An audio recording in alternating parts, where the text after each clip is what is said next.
Well, Christmas is over. We are coming right into the new year, and this will be my last video for 2025. As we're approaching New Year's, there is just this desire for a clean, fresh slate, for things to be new, for things to be simple. If you check the sales ads, you will see that they are filled traditionally with bedding and towels, because for some reason that is like a January thing, but in particular with organizing containers, because everyone wants to get organized. No one wants all the clutter that they remember from the year before. Today, I'm going to give you 6 steps to take as you are entering the new year that will get you on track to having a peaceful home. Also, please stay until the end. I am going to announce 2 of the most impactful things that I do at the beginning of each year. One is a 3-day seminar and one is a book, and I guarantee they both have the potential to propel you forward into a beautiful life filled with peace and joy. I'm Teresa, if we haven't met. I'm so happy to have you here today. Let's jump right into number 1, and that is your pantry. The goal is to finish up leftovers. We really don't want waste, but at the same time, we often need to toss the junk. It's so nice to have special treats for the holidays, but none of us need to be eating like this on a regular basis. And I really don't think that it's wasteful to get rid of junk. I do think we need to be mindful of how much we buy and maybe be more careful next year. But I have often asked myself, if I finish this half pound of chocolate and put it in my body versus throwing it away, what is the greater waste? We have not shopped at all for the last week. We are eating up what we have. Maybe you received some treats in your stocking or from a neighbor, and those are things that will last a while. You can put those away in your pantry if it's something that you can snack on throughout the coming months. If it's something that would bring a lot of temptation to you, then you might want to consider tossing it or giving it to someone else. So after going through your pantry and refrigerator, number 2 is gifts. It is time to put away gifts or donate gifts or return gifts. Whatever needs to be done with them, you want to do that in a timely manner. So most gifts immediately need to have a place to go. They need a home. So they need to be assigned that home. For example, you have a new pair of gloves and you go to open your glove drawer and it is stuffed. Well, if you want to keep that new pair, another pair has to go. Donate an older pair to keep the new. We don't just want to keep adding to the stuff in our home. Part of having a peaceful home is getting rid of the clutter so that we don't have decision fatigue. We don't have stuff pushing out of every cabinet and drawer and cupboard. So every gift needs a home. Now, you also may need to do some returns. Maybe you need a different size on something, or maybe you receive duplicate gifts. My husband bought me the most beautiful throw for Christmas, and it's gorgeous. It's fur, it feels so silky and cozy, and we both loved it. But as Christmas Day went on and we looked around at all the throws that we have in our living room, he said, we don't really need this, do we? And I said, we don't. And together we decided that we're going to return it and exchange it for something that would be more useful to us. One thing that will not be taken from me is the thought that my husband put into that. He knows what I love. He knows I love cozy blankets. And so truly it was the thought that counted, and I just loved him for that. Also, we're able to return it and his feelings aren't hurt.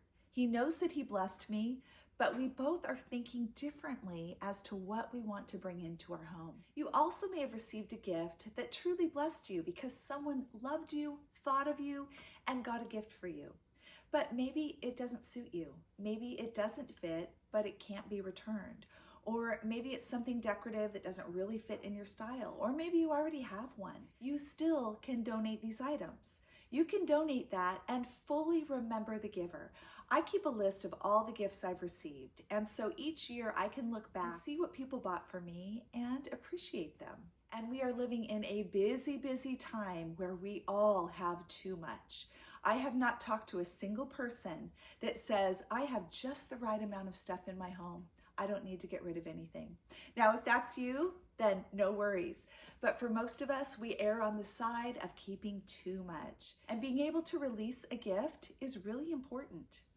A lot of times what we will do, I actually did a video like this last year, and I know I talked about this. We will feel like, well, I can't get rid of this gift. Someone gave it to me. So we stick it in a closet. And after a year of it being hidden away, we pull it out and go, oh, well, I guess I can donate it. Well, if you can donate it a year from now, why can't you donate it now? Why do you have to hold on to it and let it fill up your home? This does not diminish your love and appreciation for the giver. I had to move away from that fire. It was so hot. So moving on to number 3, this would be your wrapping supplies. All of my gift wrapping stuff needs to get put away. Now that includes the things that we saved from Christmas morning.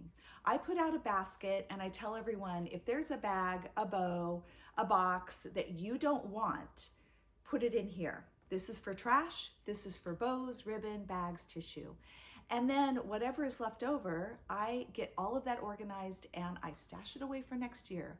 And I rarely have to buy gift wrap supplies. So make sure you're taking care of your trash. Of course, unfortunately, Christmas does produce a lot of trash, but the bulk of it is paper trash. We want to get all that taken care of and get all of our gift wrap supplies tucked away for next year. Now, number 4 may be the most important one today, and that is to evaluate your holiday season. I want you to take notes. Now, you're not in school, so don't panic. We don't need full sentences or proper grammar, but I need you to jot down the things that went well and the things that were hard. The new things that you tried that everyone loved, the old things that you've done for years that you may be over. One of the first things to consider is, are you the primary Christmas manager?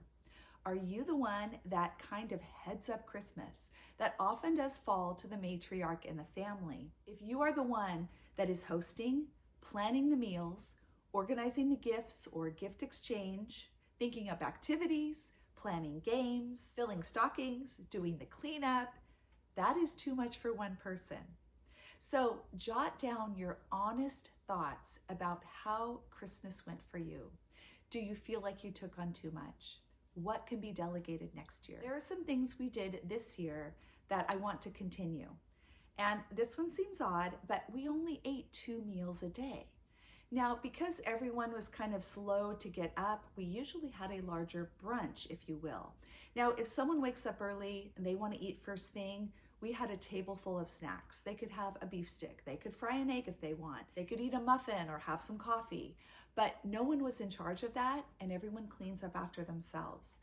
Then we had a large brunch all together. Now, because of the nature of the holiday, we tend to snack a little bit more, and so often having an early dinner was all we needed, because we're also having dessert. That almost functioned as a 3rd meal.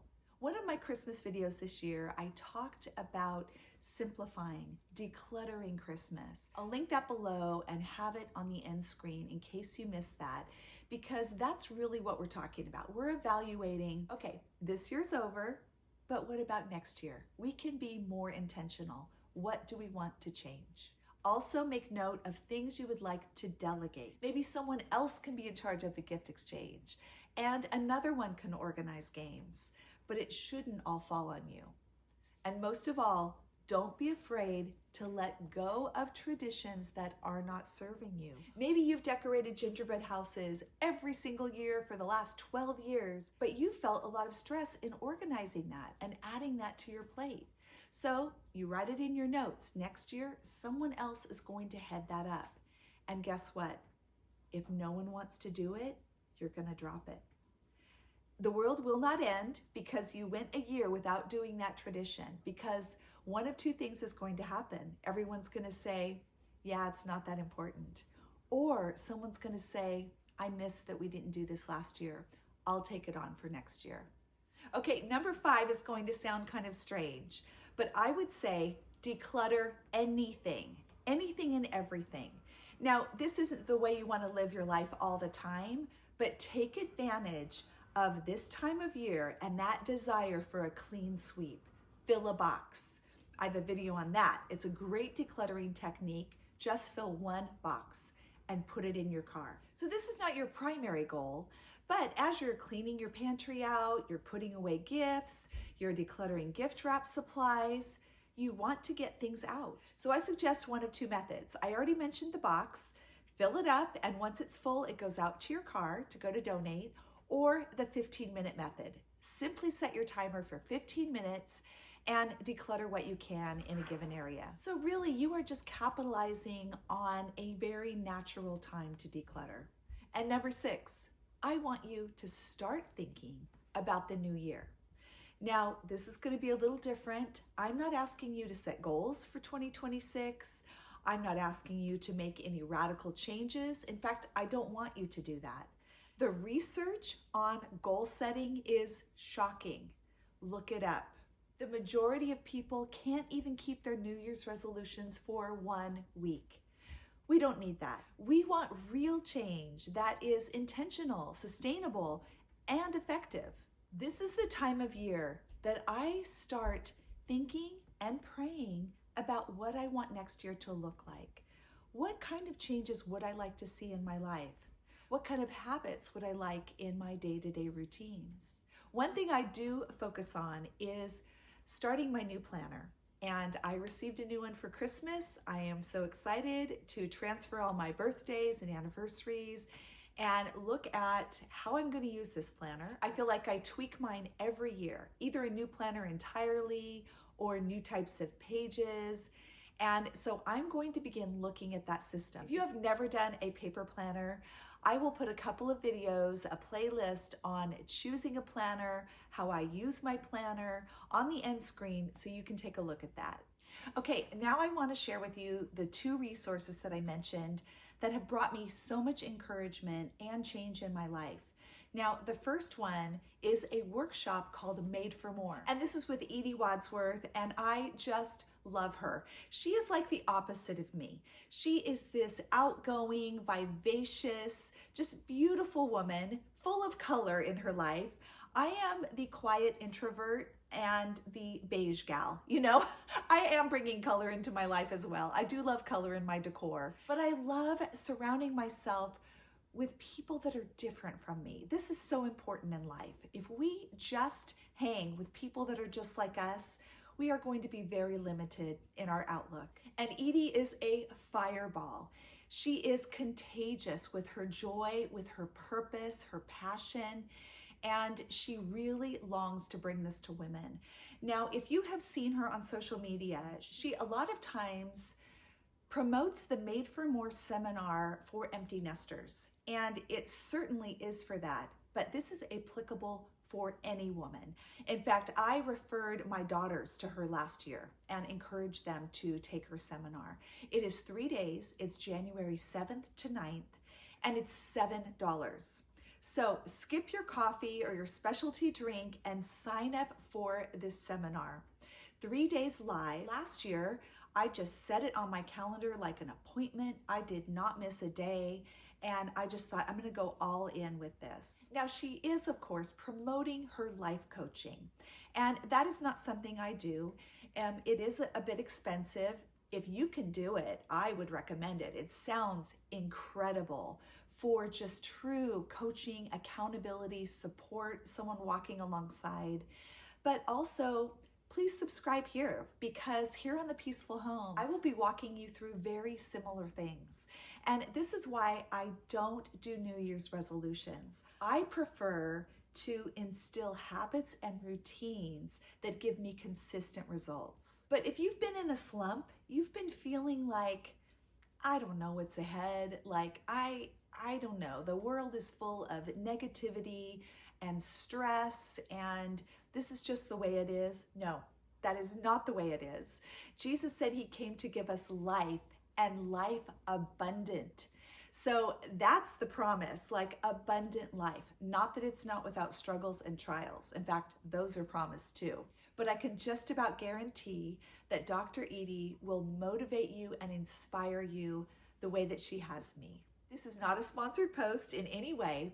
The second one, which again, I've talked about this on my channel, is to consider reading and going through the 40-day sugar fast. This book was written by Wendy Speak, and I have been using it Well, I've probably gone through it 4 or 5 times over the last 6 to 7 years. It's a devotional that will help walk you through day by day, choosing a sugar fast for 40 days. Now, she does this kind of corporately. You can sign up, you can get daily emails, or you can follow her on social media. And every day there's going to be something that lines up with that devotional for the day. And while you're doing this, you are fasting sugar, and you could choose to fast something else, some other type of food. She also has a book on fasting social media. But for the primary focus is getting sugar out and turning to Jesus instead, and how to make him enough for you. And so often when we fast something, that's when we realize the hold that it has on us. So for $10, you can get this book. Again, not required, but I would encourage you to read it. It is a brilliant book and definitely helpful. It's available on Amazon. I will link it in the description box if you're interested in purchasing it. But again, we're talking $10 or less for Dr. Edi's 3-day workshop or the 40-day sugar fast. 2 things that can really help you start 2026 off on the right foot. I would love to hear what you are doing this week as you are tidying up from Christmas and looking to the new year. What is on your plate? What are your goals for this week? And if you are interested in decluttering, organizing, habits and routines for a peaceful home, I encourage you to subscribe and also hit that like button if you enjoyed today's video. It was a pleasure to have you here, always. Thank you for joining me on The Peaceful Home. Happy New Year.